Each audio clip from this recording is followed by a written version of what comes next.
So hi guys, welcome back to my channel Prasann Chopra this side. NICL AO का mains exam हो गया है and 2-3 लोग पूछ रहे थे NI ACL का जो एग्ज़ाम है उसके रिलेटेड आप कुछ बता दीजिए कि आपने NICL का प्रीलिम्स क्लियर करा था, तो वैसे बता दीजिए।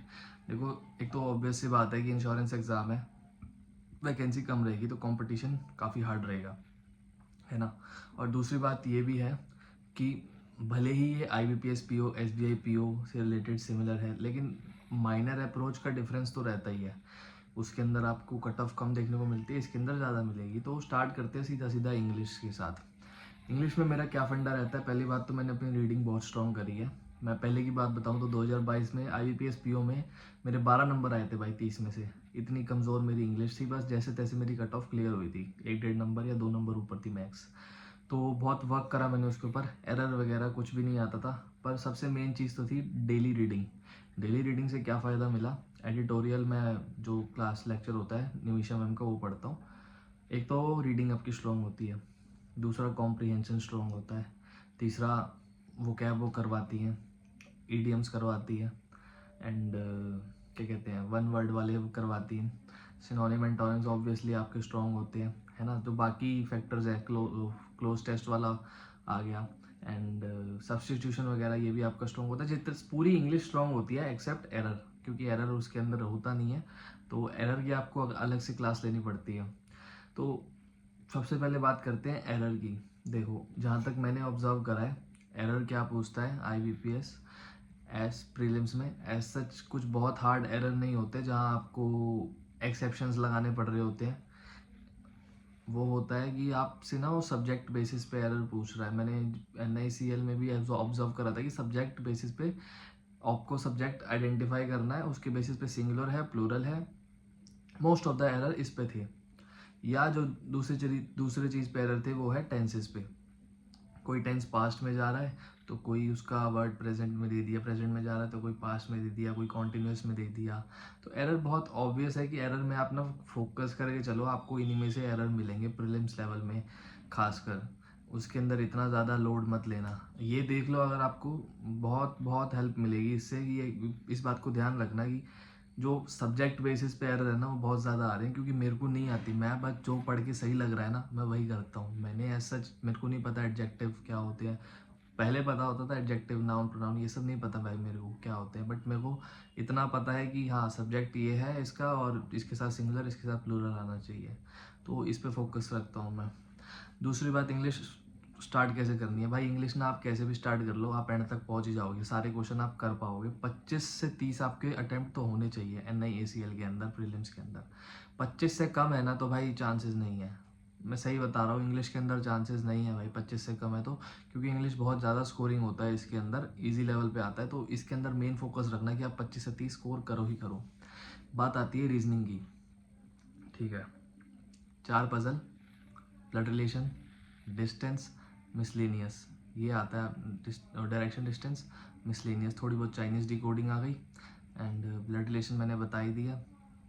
या थोड़ा बहुत अलग से मिसलेनियस वाले हो गए कि जैसे वो आते हैं ना कि सिंबल लेटर वगैरह वाले हो गए, ये वाले क्वेश्चंस। तो ये पैटर्न रहता है। मैं क्या करता हूँ, स्किप करता हुआ जाता हूँ, सिर्फ पजल मारता हूँ कि 3 से 4 मेरे को पजल मारनी ही है। आप पजल स्ट्रॉन्ग करो, और अगर इतनी नहीं भी होती है तो ये स्ट्रेटजी मत फॉलो करो। पहले अपने मिसलेनियस से नंबर बनाओ, 10 से 15 अपने नंबर बनाओ। ब्लड रिलेशन क्या कहते हैं, सब्जेक्टिव होगा भाई। पेपर में हार्ड भी आ सकता है, बहुत आसान भी आ सकता है।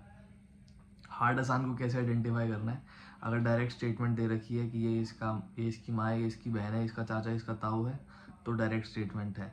अगर ऐसे दे रखा है he is son in law of the one who is brother of this, तो आपको सीधा स्किप मारना है, उस टाइम पे वो नहीं करना है। एंड सेम चीज़ रही पजल के साथ। पजल में मेनली भी ये क्या करेगा, वेरिएबल्स ज़्यादा दे देगा या फिर इनडायरेक्ट। ठीक है, मैं आपको बताता हूँ कि मैं कैसी पजल छोड़ता हूँ। फॉर एग्जाम्पल 9 से 10 बॉक्सेस हैं, उसने बोला 7 से 8 भी बॉक्सेस लगा लो। उसने पूरे पैराग्राफ में कहीं ये नहीं बताया कि कौन से बॉक्स की पोजीशन कहाँ पे है, या ये भी नहीं बताया कि वो नीचे से सेकंड नंबर पे है ऊपर से थर्ड नंबर पे, ये नहीं बताया। तो मैं उस चीज़ को छोड़ देता हूँ भाई, उस टाइम पे मैं नहीं करता हूँ, क्योंकि मेरे को पता है एग्जैक्ट इसके अंदर लोकेशन किसी चीज़ की है नहीं, और ये मेरे को टाइम लेगा ही लेगा। सिमिलर रहता है रो वाले उसका, कि कहीं नहीं बताया कि ये इस पोजीशन पे है या इस एक्सट्रीम एंड से इतने लाइन पे है।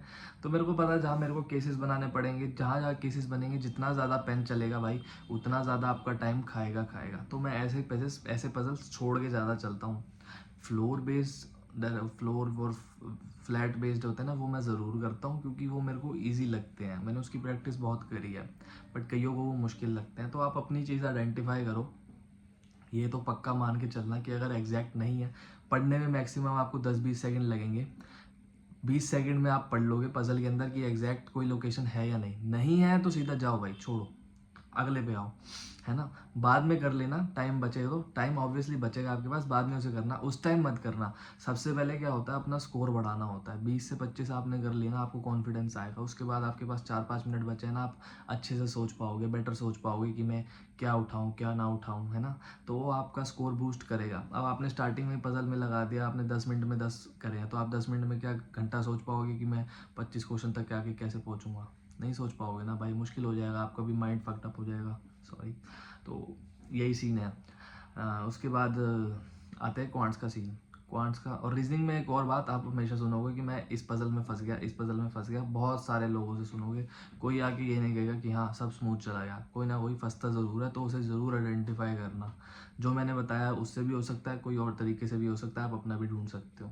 तो क्वांट्स में भी सेम चीज़ रहती है कि मैं इस डी आई में फंस गया, या मैंने ये ऑब्जर्व नहीं करा या वो ऑब्जर्व नहीं करा। तो क्वांट्स का सीधा पैटर्न रहता है कि मेरा तो सीधा पैटर्न रहता है मेंस के अंदर, तो प्रीलिम्स के अंदर, कि वो मारो, क्या कहते हैं, अप्रोक्सीमेशन मारो, क्वाड्रेटिक है क्वाड्रेटिक मारो।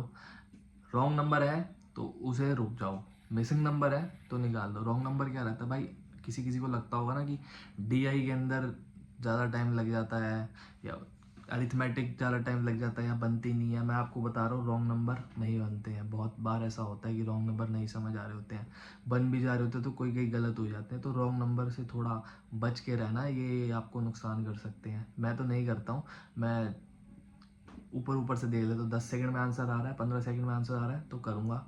मतलब लॉजिक समझ आ रहा है, आंसर नहीं, लॉजिक समझ आ गया तो करूँगा। नहीं समझ आया मैं स्किप मारता हूँ, सिंपल है। और डी आई, फिर डी आई करता जाता हूँ। डी आई तो यार पता नहीं यार कैसे भी आ सकती है, मुश्किल भी आ सकती है, हार्ड भी आ सकती है, तो डिपेंड करता है। मैं चूज़ करता हूँ केसलेट। केसलेट क्यों? क्योंकि मेरे को लगता है कि मैं बना सकता हूँ, है ना। डीआई में डाटा दे रखा होता है, उसे एक्सट्रैक्ट करो, फिर उसके बाद उसके साथ क्वेश्चन करो।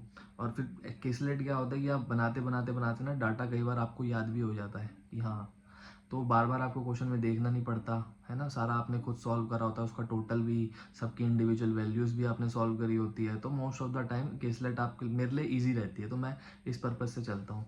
एंड डीआई के अंदर अब दो टाइप, मैं पहले ही बताया, दो टाइप के डीआई पैटर्न लगते हैं कि या तो जिसकी डीआई बहुत मुश्किल है, क्वेश्चन आसान जा रहे हैं, डीआई आसान है, क्वेश्चन मुश्किल जा रहे हैं। कौन सी मैं चूज़ करता हूँ? मैं चूज़ करता हूँ जिसकी डीआई मुश्किल है, क्वेश्चन आसान है। क्योंकि डीआई मुश्किल ज़्यादा से ज़्यादा मेरी आसान वाली से 1 या 1.5 मिनट ऊपर ले लेगी, लेकिन क्वेश्चन तो टाइम बचाएंगे ना मेरा। इतना टाइम मैं उसके क्वेश्चन पढ़ने में लग जाएगा तो मेरा हो गया काम। ये चीज़ें कुछ चीज़ें हैं जो आपको जज करके चलनी है। और सबसे बड़ी बात पूरे पेपर की मैं बता रहा हूँ कि अगर आपको कोई एक भी टॉपिक नहीं आता ना, एक भी टॉपिक, चाहे वो क्वांट्स हो, चाहे वो रीजनिंग हो, चाहे वो इंग्लिश हो, कोई भी अरिथमेटिक का एक भी टॉपिक नहीं आता ना, तो उसे करके जाओ भाई। आपको नहीं पता क्या आसान आ सकता है, क्या मुश्किल आ सकता है ना। उसे करके ज़रूर जाओ। आपकी प्रिपरेशन पूरी होनी चाहिए। पेपर में कैसा परफॉर्म करते हो ये तब की बात है, प्रिपरेशन पूरी होनी चाहिए, एक भी चीज़ नहीं छूटनी चाहिए।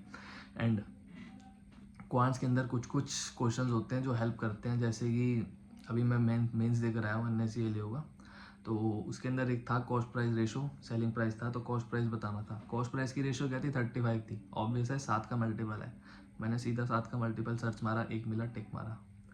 सिमिलर प्रीलिम्स में भी होता है, कई बार किसी चीज़ का आप मल्टीपल सर्च कर सकते हो, एरिया वेरिया वाले में ज़्यादा हेल्प करता है। और दूसरा, एलिगेशन मेथड ज़रूर सीख के जाना। एक ना एक क्वेश्चन मेरे को लगता है उससे आ जाता है। एक एवरेज मेथड भी होता है, एवरेज का क्वेश्चन भी पक्का पक्का आता है। एवरेज मेथड भी होता है, शॉर्टकट मेथड होता है, वो भी ज़रूर सीख के जाना। आप हर किसी को मल्टीप्लाई करोगे, प्लस माइनस करोगे, इतनी देर में तो निकल गई गाड़ी भाई, है ना। तो वो भी सीख के जाना, एवरेज मेथड। मेन बात ये है कि इन 25 से 30 में, 25 से 30 के बीच इंग्लिश में आप स्कोर करो, है ना। रीजनिंग में आप क्या अफोर्ड कर सकते हो? या तो आप एक ब्लड रिलेशन छोड़ दो या आप एक पजल छोड़ दो। मैक्सिमम इतना ट्राई करो कि इन दोनों में से सिर्फ एक ही छूटे, है ना। इसके अलावा जितने हो इर्रिस्पेक्टिव ऑफ एग्ज़ाम तो वो आपका बेस्ट है, ठीक है।